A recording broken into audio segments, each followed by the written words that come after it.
Salam, selamat pagi, selamat berakhir pekan. Opung partukobosi sintua Dr. Marolo Putagaul mengajak Bapak Ibu untuk bernyanyi, berdoa dan membaca firman Tuhan. Marilah kita bernyanyi dari buku NDH KBP 464, Hubungan Madiriku. Hubungan madiriku Tuhan hibul tuho ayau do tinobusmu umban tarban auro pagalak marohaku di son panagama tondi mi masuru nabut manggongoma. Kita berdoa. Bapa surgawi, Bapa yang kami sembah, Bapa yang kami imani dalam Kristus Yesus Tuhan dan Juru Selamat kami yang hidup. Terima kasih Tuhan atas kasih setiamu membangunkan kami dari tidur kami. Sebentar Tuhan, sebelum kami beraktivitas, kami ingin membaca dan mendengar firman-Mu. Urapi berkati kami Tuhan, agar firman-Mu yang kami baca dan kami dengar dapat kami pahami serta dapat kami lakukan seturut dengan kehendak Tuhan. Terpuji termulialah Tuhan, di dalam nama Yesus kami berdoa dan bersyukur. Amin. Bapak Ibu, saudara-saudari, sahabat terhormat terkasih, marilah kita membaca firman Tuhan yang tertulis dalam Kisah Para Rasul pasal 3 ayat 6. Di dalam bahasa Batak dikatakan, alaini nasi Petrus ma anggo perak dohot seredang adong diahu alain adong diahu hulehon ma tuho marhite hite goarni Kristus Yesus naisian Nasareti mardalani maho ido sahana martu doa kana tumangi onatan di bata jala naupiopsa. Amin. Di dalam bahasa Inggris dikatakan, then Peter said, silver or gold I do not have, but what I have I give you. In the name of Jesus Christ of Nazareth, walk. Those reading the word of God. Amen. Dalam bahasa Indonesia, tetapi Petrus berkata, emas dan perak tidak ada padaku, tetapi apa yang kupunyai kuberikan kepadamu. Demi nama Yesus Kristus, orang Nazaret itu, berjalanlah. Demikian firman Tuhan. Berbahagialah orang mendengar firman Allah serta memeliharanya.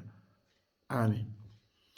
Bapak Ibu, firman Tuhan yang kita baca pada Kisah Rasul pasal 3 ayat 6 ini adalah sambungan dari ketika murid Yesus Petrus dan Yohanes hendak melakukan ibadah ke gereja atau ke rumah ibadah, di mana selalu diadakan ibadah syukur atau pertanyaan.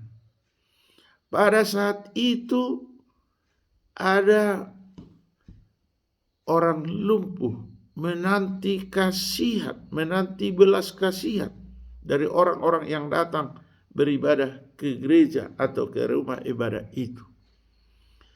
Ketika Petrus melihat orang lumpuh itu, maka Petrus berkata, lihatlah kemana. Tetapi Petrus berkata, emas dan perak tidak ada padaku, tetapi yang kupunyai kuberikan kepadamu. Demi nama Yesus Kristus, orang Nazaret itu, berjalanlah. Sungguh luar biasa. Demi nama Yesus Kristus, Petrus dimampukan oleh Yesus untuk memberi mujizat. Sehingga orang lumpuh yang mengharapkan belas kasihan menjadi mampu berjalan, mampu berdiri, sehingga mampu beribadah ke rumah Tuhan atau ke bagas coro. Bahkan dikatakan marijak-kijak atau bergembira melompat-lompat. Karena apa? Kelumpuhannya hilang sekejap karena nama Yesus Kristus yang diucapkan oleh muridnya Petrus. Sungguh luar biasa. Kita yang hidup pada zaman now ini atau pada zaman milenial ini, kita sering mengalami ketidakberdayaan atau boleh kita katakan lumpuh dalam belenggu dosa. Untuk itu, mari kita memohon belas kasihan kepada Tuhan agar mujizat bahwa belenggu dosa itu memang sudah diremukkan Yesus ketika Yesus tergantung di kayu salib. Tapi ketika Yesus tergantung di kayu salib, menghapus segala dosa umat manusia. Namun manusia itu karena kedangiannya ingin selalu mengulangi kesalahan, mengulangi dosa, berbuat dosa. Untuk itu kita harus senantiasa memohon keampunan dosa kepada Tuhan, supaya kita tetap dilindungi, diberkati.